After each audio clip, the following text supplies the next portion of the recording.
Hello guys, and welcome back to Reading Club. So today I'm going to read you Dirty Bertie and Matt, the second story, which is called Cheese. Cheese, Chapter 1. It was 20 to 9. Bertie was late for school. "Bertie, hurry up," yelled his mum. "I'm not going." "Get down here now," cried Mum. "I'm counting to 5. "The door's stuck. I can't get out." Mum folded her arms. 1, 2, 3, 4, 4.5.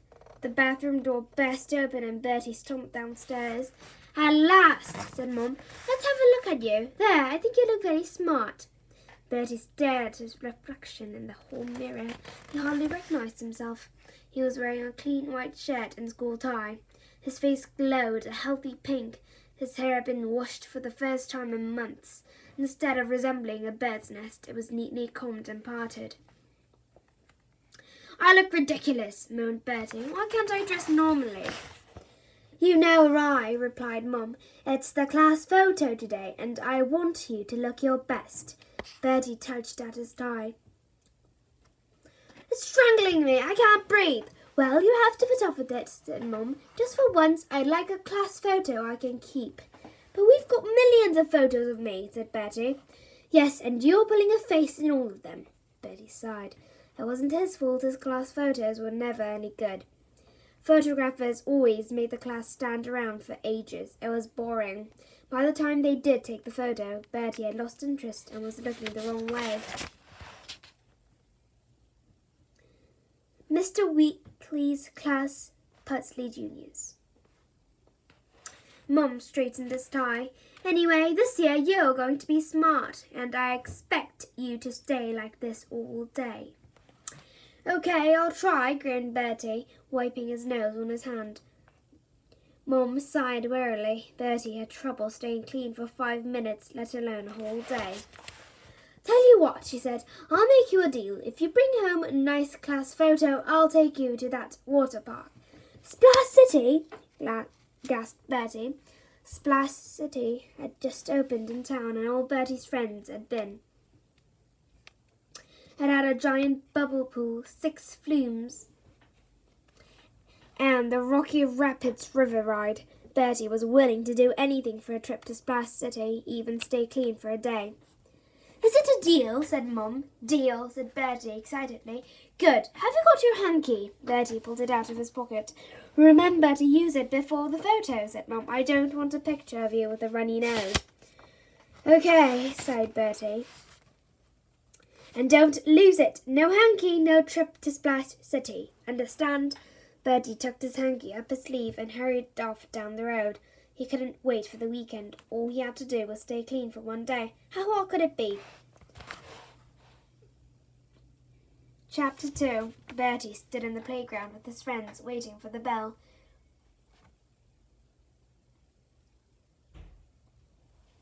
"What's the funny smell?" asked Darren, holding his nose. "It's Bertie," grinned Eugene. "He's had a bath." Darren sniffed Bertie. "Phew, you smell of flowers." "It's just shampoo," said Bertie. "And what's wrong with your hair?" said Eugene. Bertie rolled his eyes. "My mum did it. It's for the photo." "I think you look sweet," giggled Donna. "Sweet?" hooted Darren. "It looks like an alien. Anyway, I bet you can't stay like that for 5 minutes. "That's why you're wrong," said Bertie. "'Cause if I stay clean, my mum's taking me to Splash City." Just then, a pale boy arrived carrying a briefcase. It was Bertie's arch enemy, Noel Nick. Nick halted and stared at Bertie. Bertie stared back. They looked like twins. "What's happened to you?" sneered Nick. "Nothing," said Bertie. "You look weird. Have you brushed your hair?" Bertie sighed. "If you must know, it's for the photo. I thought I'd looked smart." "You smart!" scoffed Nick. Bertie glanced down. Nick was standing close to a large brown puddle. If he jumped in it now, he could splash Nick with muddy water, but he was bound to get dirty as well, and he'd promised his mom to stay clean. Still, there was always tomorrow. He turned to go. "See you later, smarty pants."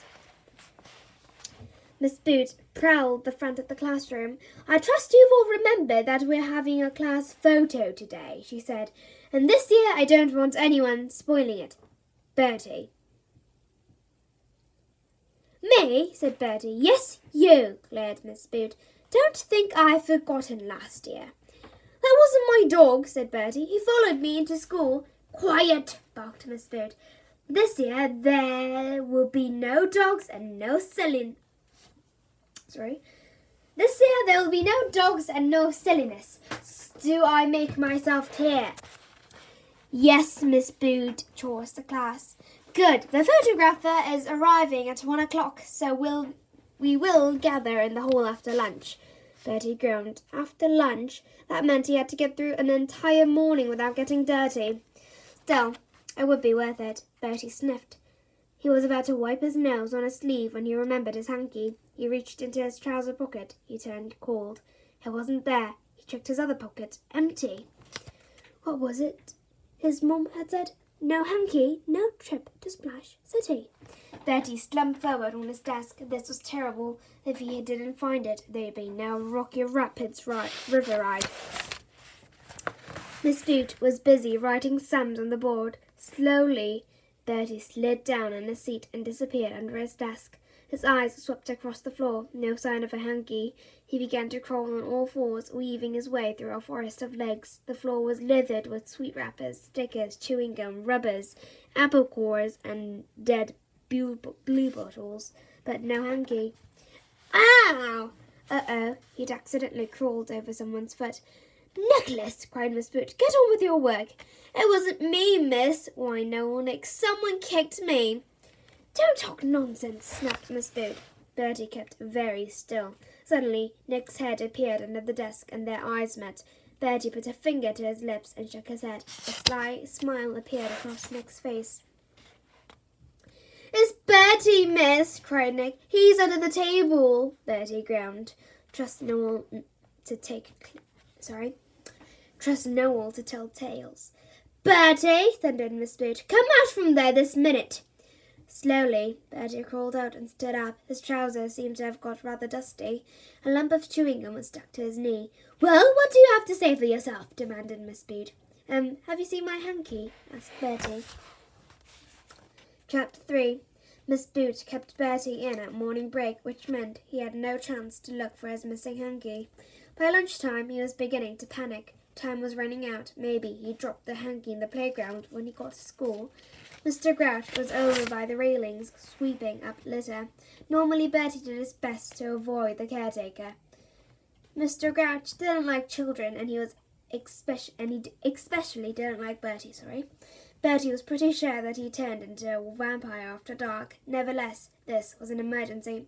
Mr. Grouch, the caretaker carried on sweeping. I was wondering if you'd seen a hanky. It's sort of white. Mr. Grouch scowled. I know what a hanky looks like. Oh, have you seen it? Do I look like I'm running a lost property service? No, but Mr. Grouch leaned heavily on his broom. Anything I find in this playground is treated as litter, he said. Litter goes in the bin, got that? Yes, thanks, said Bertie, beating a hasty retreat. Bertie hurried round the side of the school. He found 2 large grey bins standing in a corner. They were taller than he was. Even standing on tiptoe, he couldn't see inside. Luckily, help was at hand. Hi, Bertie. What are you doing? Asked Eugene, appearing at his side. Quick, said Bertie, get down. What? I need to climb on your back. But it's dirty, grumbled Eugene. I'm wearing my best clothes. This is an emergency, said Bertie. I've got to find my hanky. What if Mr. Grouch catches us? He won't. Come on. Eugene sighed and got down on all fours. Bertie climbed onto his back. He lifted the lid off the first bin and peeped inside. It was full of leftovers from dinner. It smelled worse than one of Darren's burps. Can you see it? Asked Eugene. I'm looking. Keep still, said Bertie. Hurry up, I can't hold you. Eugene was getting anxious. He thought he could hear footsteps. Someone was coming, and he was sure it was Mr. Grouch. He leapt to his feet. Wah! Cried Bertie, losing his balance. He grabbed hold of the bin. It toppled towards him. Crash! Bertie surfaced from under a mountain of rotten cabbage and potato peel. So sorry, Bertie, stammered Eugene. Bertie shook his head, scattering bits of vegetable in all directions. "Hey, you! Come here!" yelled an angry voice. Mr. Grouch was striding towards them, waving his broom like a Roman spear. Bertie didn't wait around to explain. He ran for his life. Bertie ducked into the cloakroom to give Mr. Grouch the slip. There were only 5 minutes till the end of lunch break, and he still hadn't found his hanky. "Pooh, what happened to you?" asked Noel Nick, poking his head round the door. Bertie looked up. A white triangle peeped from Nick's top pocket. "A hanky! Where did you get that?" "It's mine," said Nick. "Liar, you stole it. It's mine." Bertie made a grab for it, but Nick dodged aside and waved the hanky under his nose. "See, it's got the letter N for Nicholas. I expect yours has a B for bogey nose." Bertie glared at him. "What's the matter?" taunted Nick. "Did poor Iggle Bertie lose his hanky?" "Get lost," Bertie snapped. "Please yourself," shrugged Nick. "I was going to tell you where to find it, but maybe I won't." "You've seen it," said Bertie. "Where?" Nick smiled slyly. "In the boys' toilets, but you'll have to hurry." Bertie flew down the corridor. He raced past the classroom, screeched round the corner, and crashed through the door of the boys' toilets.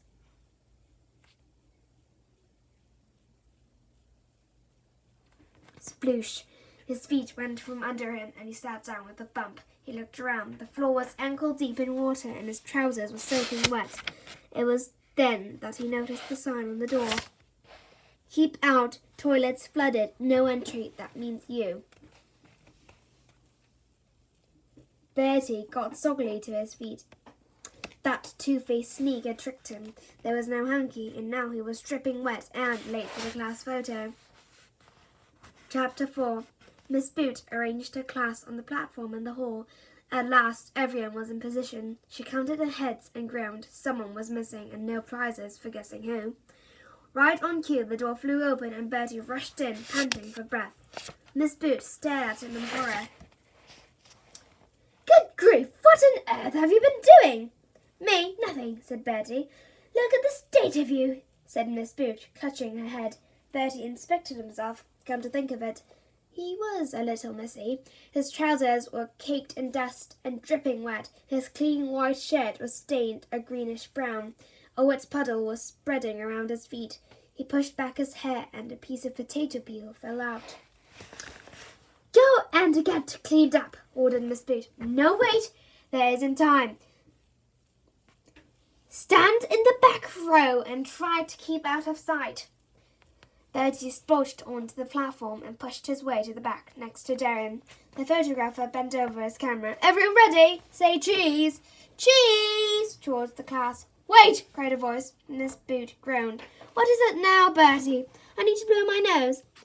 "Then blow it and use a hanky." "That's the trouble," wailed Bertie. "I've been looking everywhere and I can't find it." "Then you'll have to do without," screeched Miss Boot. "Now can we please get on with the photo?" The photographer bent over his camera once more. Bertie's shoulders drooped. His nose was running, but what did it matter? Once his mom discovered he'd lost his hanky, there'd be no trip to Splash City. He found a dry patch on his sleeve and whooped his nose. Wait a minute, what was that? A corner of white peeped out from under his cuff. And then he remembered he'd stuffed his hanky into his sleeve that morning for safekeeping. He pulled it out triumphantly. Everything was going to be okay. He put the hanky to his nose and blew. Click.